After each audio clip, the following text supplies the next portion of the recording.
Hi friends, అందరికీ నమస్కారం అండి.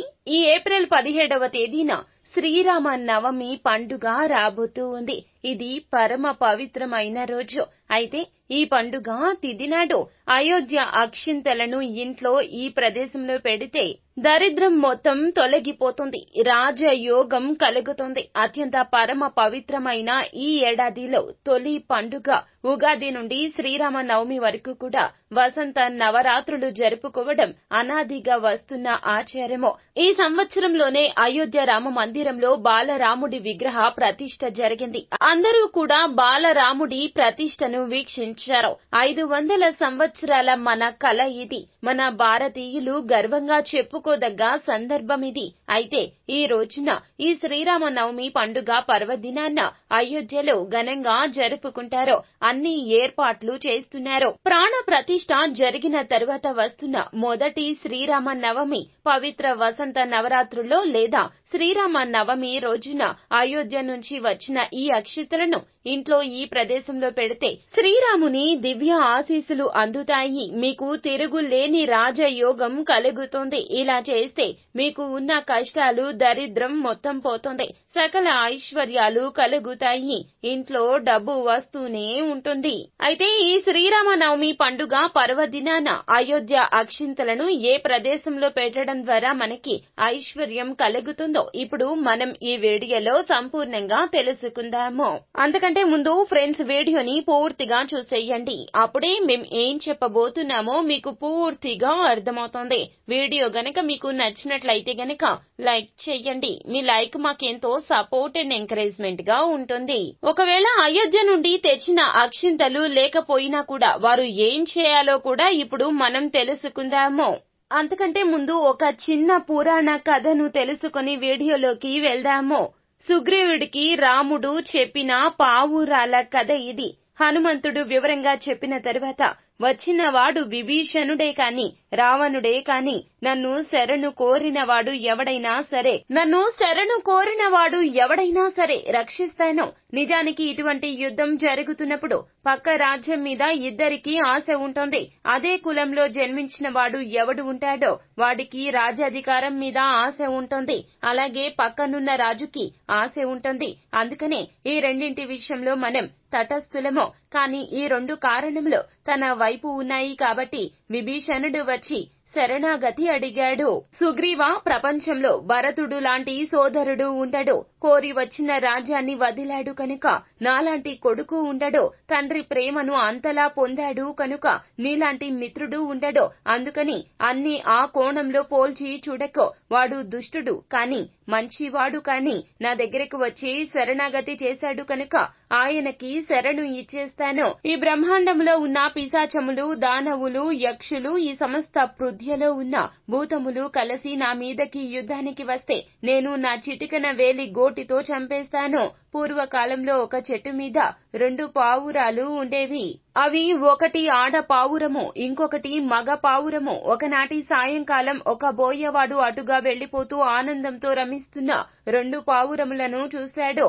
అప్పుడు ఆయన బాణం పెట్టి ఆడ పావురాన్ని కొట్టాడు. బాణం దెబ్బకు కింద పడిన ఆడ పావురాన్ని అక్కడే కాల్చుకుని తిని వెళ్లిపోయాడు. ఆడ పావురం చనిపోయిందని ఆ మగ పావురం కూడా చాలా బాధపడింది. కొంతకాలానికి ఆ బోయవాడు బోరున వర్షం పడుతూ ఉండగా వేటకని వచ్చి ఏమీ కనబడకపోయేసరికి ఒక చెట్టు కింద ఉండిపోయాడు. తరువాత ఆ అరణ్యంలో నడుస్తూ నీరసం చేత కళ్ళు తిరిగి పూర్వం తాను ఏ ఆడ పావురాన్ని చంపి తిన్నాడో ఆ చెట్టు కింద పడిపోయాడు.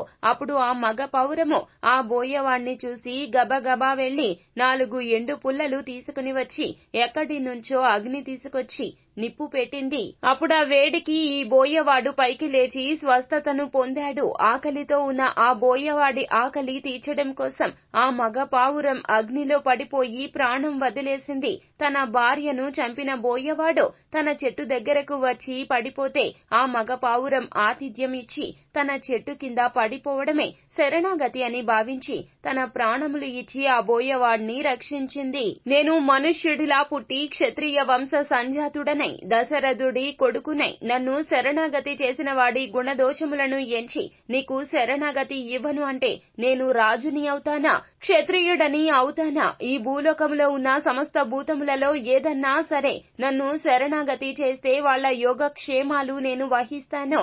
శరణాగతి చేసిన వాడు బలహీనుడై శరణు ఇవ్వవలసిన వాడు బలవంతుడై ఉండి కూడా శరణు ఇవ్వకపోతే వాడు చూస్తూ ఉండగా శరణాగతి చేసిన వాడు మరణిస్తే మరణించిన వాడు రక్షించని వాడి యొక్క పుణ్యాన్ని అంతా తీసుకుని ఊర్ధ్వలోకాలకు వెళ్లిపోతాడు. రక్షించని వాడి కీర్తి ప్రతిష్టలు నశించిపోతాయి. అందుచేత నేను విభీషణుడికి శరణు ఇస్తున్నాను, ఆయనను తీసుకురండి అన్నాడు రాముడు. సో ఫ్రెండ్స్, చూశారు కదా, ఈ పురాణ కథను విన్నా చదివినా చెప్పినా సకల శుభాలు కలుగుతాయి. ఇక మనం ఆలస్యం చేయకుండా వీడియోలోకి వచ్చేద్దాము. వసంత ఋతువులో చైత్రశుద్ధ పాడ్యము నుండి చైత్రశుద్ధ నవరాత్రుల్లో గల 9 రోజులను వసంత నవరాత్రులు అంటారు. వసంత శోభకు మానవులు పశుపక్షాదులు మాత్రమే కాదు, భగవంతుడు కూడా పరవశిస్తాడట. అందుకే సాక్షాత్తు ఆ శ్రీ మహావిష్ణువు వసంత ఋతువులోనే పరిపూర్ణ మానవుడిగా ఈ భూమి మీద అవతరించాడు. అంటే శ్రీరామ అవతారం ఆ రోజుని మనం శ్రీరామ నవమిగా జరుపుకుంటాము. అప్పటి రాక్షసులు యుద్ధాలతో విసిగి వేసారి సర్వలోకాలు శ్రీరామ జననంతో మంచి రోజులు వచ్చాయని సంతోషం చెందారట. అలా శ్రీరాముడు పుడుతూనే సకల జీవకోటికి ఆనందం కలిగించాడు. అలా శ్రీరాముని జననంతో కొత్త సంతోషాలు అందించే నవరాత్రులుగా జరుపుకోవాలని ఆచారంగా మారింది. అలాగే అయోధ్య శ్రీరాముని విగ్రహ ప్రాణ ప్రతిష్ఠ జనవరి 22వ తేదీన అంగరంగ వైభవంగా జరిగింది. దేశం మొత్తం కూడా ప్రాణ ప్రతిష్ఠను వీక్షించారు.